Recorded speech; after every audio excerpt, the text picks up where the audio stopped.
You guys, help me welcome my new friend, the Joy Coach.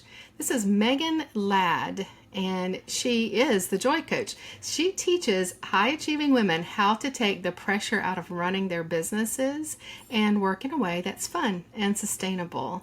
She believes in creating days where you're excited to wake up to and enjoy a life that feels even better than a vacation. Don't we all want that in our life? Absolutely.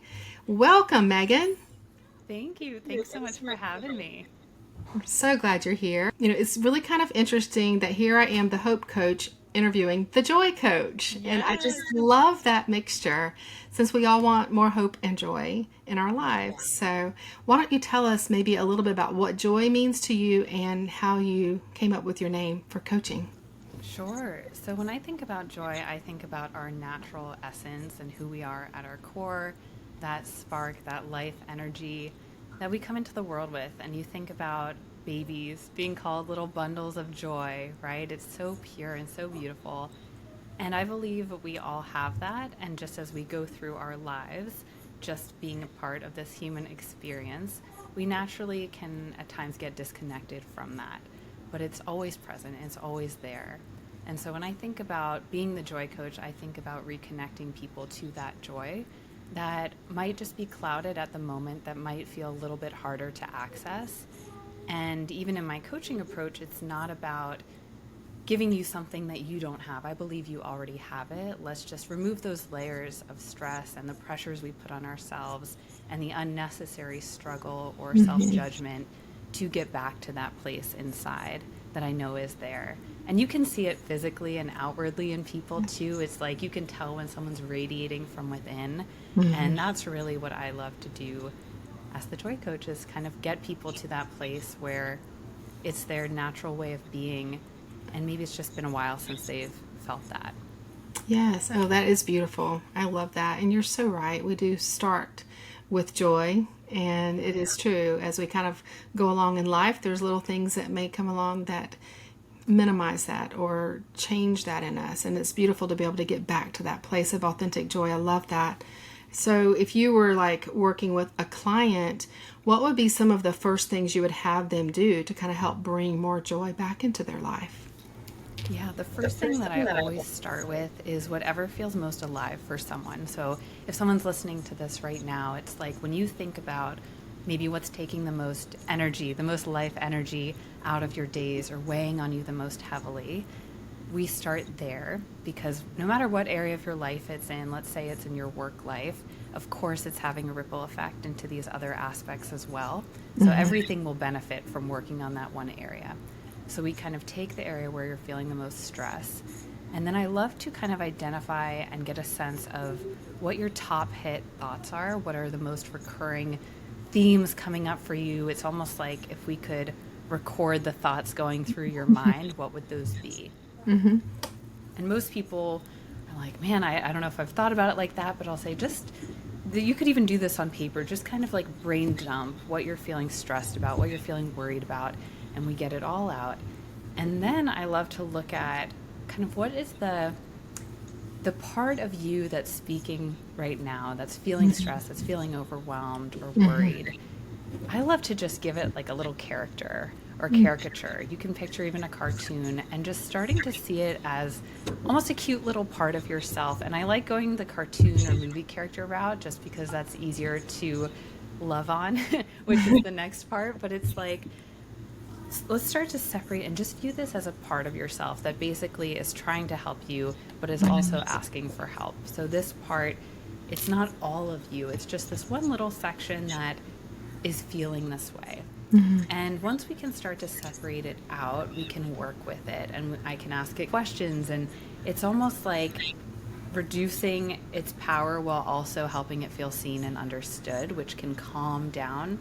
And what actually ends up happening is there's so much wisdom that comes from the part of us that's scared or freaking out or whatever that kind of quote unquote negative emotion is. It's usually a cry for help. It usually is afraid of something maybe valid, but it's just going about it in a way that's counterproductive to our own happiness. And so I like to view it as more of like a partnership with these parts of ourselves that are struggling, Yes. versus like kicking them out of the car. Or I'm sure you've been there before where you try to shove down a negative emotion and it just becomes more and more prominent. And it has this adverse effect where all of a sudden you're trying to avoid something and then it's taking up even more of your mental energy, more emotional space. And it can feel counterintuitive, but actually kind of bringing some self-compassion towards the part of ourself that's hurting inside really softens it, really loosens it, and then we actually get to start working in a productive way towards solving whatever our current problem is, whatever our current struggle is. So if I were to kind of sum all of that up, that was a little long-winded, but That's if I were to great. sum it Yeah. up, it's like really tuning into like brain dump the stressful thoughts. Let's kind of assign it a fun character and get familiarized with it, and then even be in conversation with it and kind of almost from our like most true authentic self connect with this part that's hurting inside and start to work through, start to come up with more effective solutions that, you know, this part that's hurting always has the same goal of wanting the best for you at the end of the day, and it just tends to go about it in a way that doesn't achieve that. So it's like we all have the same goal here, and let's work together. And I love working with clients, like let's work with those parts inside that maybe are more patterned or conditioned or have worked well. I work with a lot of clients who have like A student conditioning, which is what I had too, which, you know, works well in some degree in school and everything, but then you get Yes. into the real world and it doesn't always translate. And in fact, it can translate to putting so much pressure on yourself unnecessarily. And it's like if you run your own business, for instance, there's never an end point. There's not a test that you're studying for or a project that you finish or a grade that you complete. It's there's always more you can achieve. And so if you're waiting for that kind of carrot and you don't give it to yourself, you don't celebrate yourself along the way, you just end up striving forever. So that's just one example of how it tends to show up with the type of clients I work with. Yeah, that is so well said, and definitely I love the idea of getting those thoughts downloaded because whatever we're thinking on has such a big impact on the rest of our life. Absolutely. And then I saw when you said the idea of naming as a character. That's such a cute way to look at it. I've done a little bit of studying with, the internal family systems, which sounds much Yes, like what you're yes. describing. Yes, and I know that would be a way to kind of help explain it sometimes, or even just to remember or name that character. Like, Yeah. oh yeah, a little bit of fear popping up, or whatever it might be. That's Yeah. that part. And I think as you said, partnering with it is such a beautiful mindset to have. Like, it's not against you; it's actually for you. It's really wanting to help you, as you said. And so realizing that we can partner with and actually accomplish what we need to or work through what we need to instead of kind of getting stuck in those negative thought patterns, right? Yes. And I think even giving it a character, usually people, when I'm kind of walking them through this, come up with kind of a playful character they can almost laugh at, or like sometimes I'll picture almost like if I'm feeling nervous about something, I picture like a little squirrel with a clipboard or something, and they're just like easy to love, you know, and it almost just bringing that humor into it and that playfulness. I love to incorporate that in coaching because we can be so hard on ourselves and take ourselves so seriously to the point of our own detriment. And if we can bring in some levity and some play, it can really unlock things so much faster. So I love kind of having that lighthearted energy in it too. Oh, yes, I do too. I love that part of it. That was a beautiful way to think on that. And I think the listeners are going to really resonate with that because whatever age that someone is, that kind of helps them to have a lighthearted, as you described, way of looking at whatever it is that they're trying to overcome and to be able to approach it in a way that has some compassion instead of like, oh, well, why do I always feel this way? Or why do I always this pattern, and then be able to really look at it as, it's those thoughts or whatever it is, maybe that's caused me to have those thoughts. That's really, what I'm trying to be compassionate towards. And I've heard it said too that we don't really have any bad parts. They're just different parts that are in different roles. Would you agree with Yeah, that? I would 100% agree with that. Yeah, and I think even sometimes when we name it our inner critic, even that can have a negative connotation to Mm-hmm. it, Mm-hmm. where it's like we can feel negative towards our inner critic versus if we see it as having its own struggle, it's easier to see it in its vulnerability and kind of embrace it Mm-hmm. versus like feeling frustrated that you have an inner critic that might be loud. It's like, oh, this is just this adorable little squirrel that is just freaked out right now, and I want to know why, and Mm-hmm. if my clients, I do tend to work with a lot of moms as well, but even if you're not an actual mom, if you can kind of channel your like mama bear or like papa bear energy of like how you would be with a sweet kind of innocent younger being Mm-hmm. and how you would treat them. It's like that kind of love and tenderness can be really helpful too. Oh, for sure. Absolutely. I love that too. And I think one of the words I heard you say earlier is something that we hear sometimes now, is our authentic self, and being able to really kind of peel back those layers sometimes or work through those things and be able to get to that. When you're working with a client, and some of what you were saying may be a part of that, but how do you kind of go about helping them see that they have a need to do that? Yeah. So I love a really easy way to understand the power of operating from your authentic self is to think about a time where you just felt the most like yourself. The time most recently, or maybe it was years ago, a memory you have where you just felt really good. You just felt really at home in your own skin. You felt relaxed. You felt at ease. And maybe you were with someone where you're like, you know what? It's so easy for me to be myself around that person. And if you think about that time in your life, that moment, that is you in your authentic self, at Mm-hmm. ease, just being, not needing to be anything in particular, just being you. And when you Mm-hmm. think about how good that feels, it's like you deserve to feel that way as much of the time as possible. And of course, sometimes you're going to be knocked off kilter by things. We just life happens, right? And we get activated, and these little parts inside of ourselves get activated. But if you can spend the majority of your life operating from that place, that is when you really, I talked about creating a life that's better than vacation. Like, really, that's about from the inside out feeling that good and not relying on, an outer circumstance of maybe 1 or 2 vacation weeks a year to feel relaxed. It's like if we can create that feeling internally most of the time, that's operating from your authentic self. That's why it's so fun and so worth doing the work to get there. And then that Yes. place inside of you is so strong, is so powerful, can really help you overcome stuff a lot faster. So when you do feel afraid or stressed out or worried about something or overwhelmed, you move through it a lot faster. Yes. Because when you're in your authentic self, you also are stronger, right? Yeah. And better able to handle whatever those things are in our circumstance that we know in this life they're going to happen, right? Yeah. But when we can operate from our authentic self, we can overcome those usually, and at least maybe have the peace to get through those situations. And that's right. I love that. I know it kind of ties right along with a thought that I was going to bring up with you, which is, reminding people that we are all such a work in progress. Like, it's not like we've arrived, or just No, because, you and I both happen to do coaching, that doesn't mean we've got it all figured out by any definitely means. not. Yeah, I would be suspicious of anyone who claims to have it all figured out.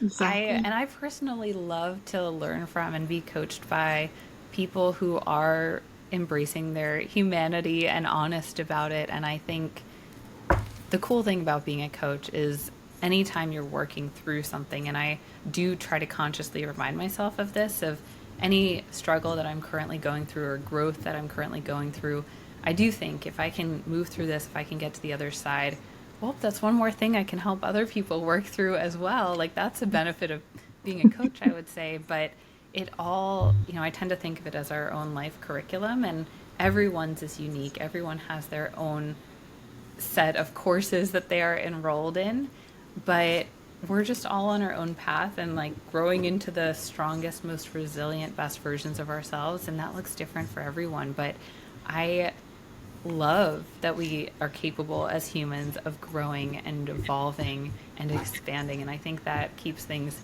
interesting, even though when you're in the midst of it, sometimes it feels like a lot.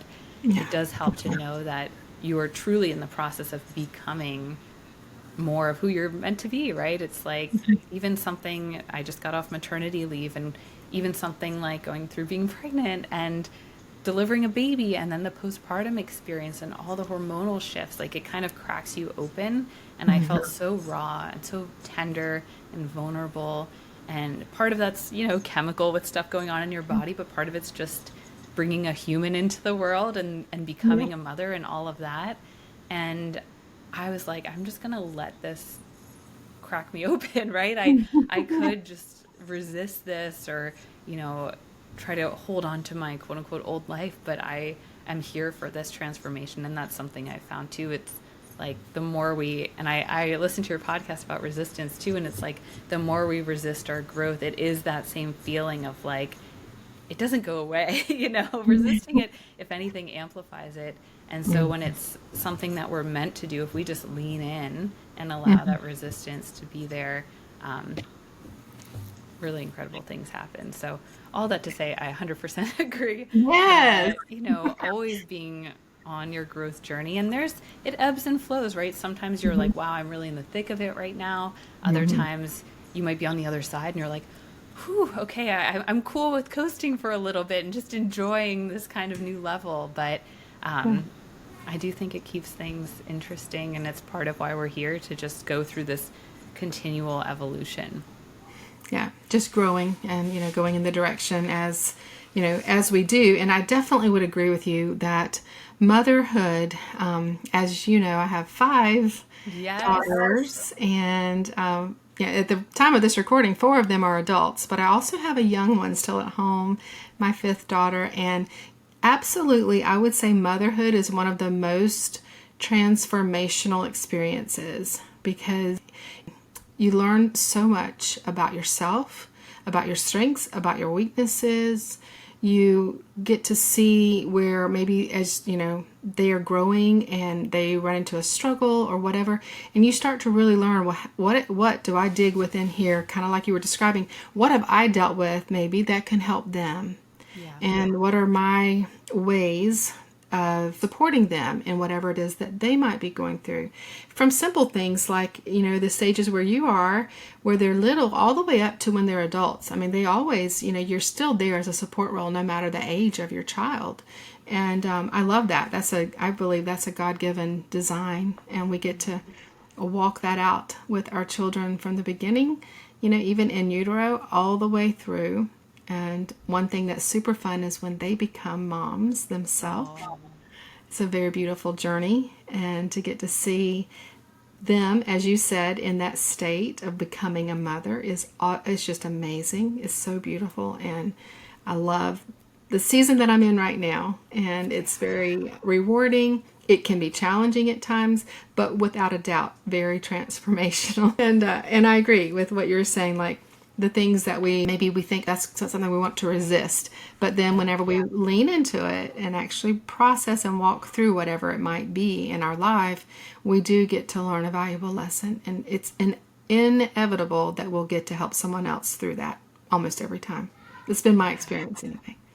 I feel that too, and one thing that just came to mind that is another benefit that I feel is important to call out is it's not that we just escape any and all struggles moving forward, but I do believe we become more resilient and better equipped at navigating them. And because of that, life does feel better, right? And so that is like a huge benefit and bonus as well. And I think why so many people who kind of start on a personal development path get really into it is because you do feel that benefit too of it's not that I'm becoming superhuman, but I feel more equipped and I feel better on a day-to-day basis. And so that is a great, bonus of doing the work as well, is that you move through your life, I believe, as more of your authentic self, and that Yes.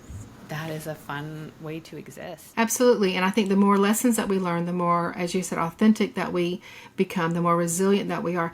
All of those things affect how we show up in our relationships. And then it has this ripple effect to other people so that we can show up with unconditional love and we can present ourselves in a way that can have authentic relationships with them because we're willing to be vulnerable. We're willing to, if it means have a hard conversation with someone. I know a topic that's talked about a lot right now is people pleasing.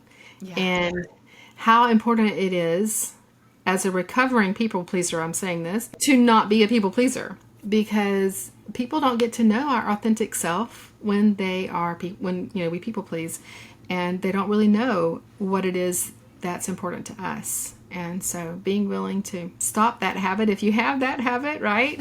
I Yeah. can so relate to that. And I'm also a recovering people pleaser. And it's really something that was eye-opening for me. And that journey was realizing it was like a self-protective thing because I think initially, early on, I thought that it was more of a selfless thing. But really, I was like, no, I'm trying to earn love. I'm trying to be liked. And it was actually more like self-focused than I realized. And that was kind of eye-opening for me because I was thinking about how nobody wins in that case, right? And it was like, in a way, I was trying to manipulate other people's opinions about me versus just being myself and prioritizing my needs so that I could show up as the most loving, authentic version of myself in those relationships too. And something that has helped me in that journey is really thinking about, even when I'm making those like micro decisions, like what is the most loving thing for everyone involved? And every time it is not doing the maybe more comfortable short-term thing that I think people want from me. It's like, no, I actually am invested in this long-term. So the more authentic I am, the better for everyone, right? And that even goes for, like, I'm just thinking of a business example. Like if you really own who you are and what you do, and you're willing to put that out into the world, what a good service to the people who are meant to find you, right? And like those people can really connect with you, and the people who maybe aren't a match for that, it's a good thing if they find someone else, right? They find the person that they're a better fit with. And same with any kind of relationship, but that just is one example that has come up a lot with clients, of really kind of like owning who you are in your work. Yes.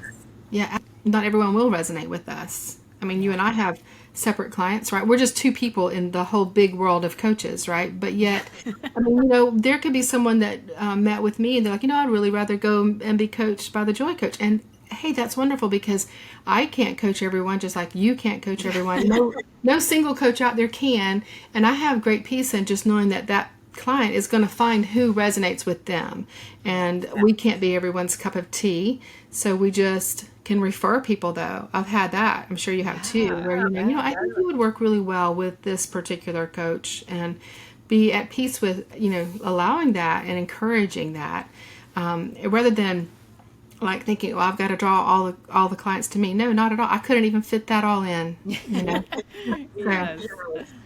So, very true. Very true. Well, I just have enjoyed this conversation. One of the things I had wanted to ask you a little bit about is you mentioned about energy units. And if you would take a few minutes and just explain that to us, I think that would be valuable. Yeah. So this is a concept that I came up with when I was kind of talking with clients who are very high achieving and want to do a lot of things. And sometimes in the process of working so hard towards your goals, kind of putting your energy on the back burner. And I don't know if you've ever been in that place, if you're like, I'll just like power through. And yes, sometimes there's moments where like we really need to dig deep into our reserves and rely on that. But if we do that consistently, we burn out. And so really, through this lens of prioritizing our energy, if we do that, it actually is an even more valuable resource than our time, because if we have energy, we make better use of our time. And so if we think of our day and the activities that we're doing in terms of energy units, you can think about some activities and ways you spend your time might deplete you, so take energy units, versus other things nourish you. And I'm sure you've felt this if you've ever had a cup of coffee or met up with a friend who just nourishes your soul, and you just feel so good after hanging out with them. And so you spend an hour maybe catching up with them, but you get like 2 hours worth of energy when you really think about it. Yes. And exercising is like this too, where maybe it takes you 30 minutes to do a workout and you're like, oh, I don't really want to do this and I feel tired. I'm too tired to work out. But then if you do it, you get that endorphin rush on the other side, and your whole day you have more energy. And so maybe the next thing you go into, you're way more productive.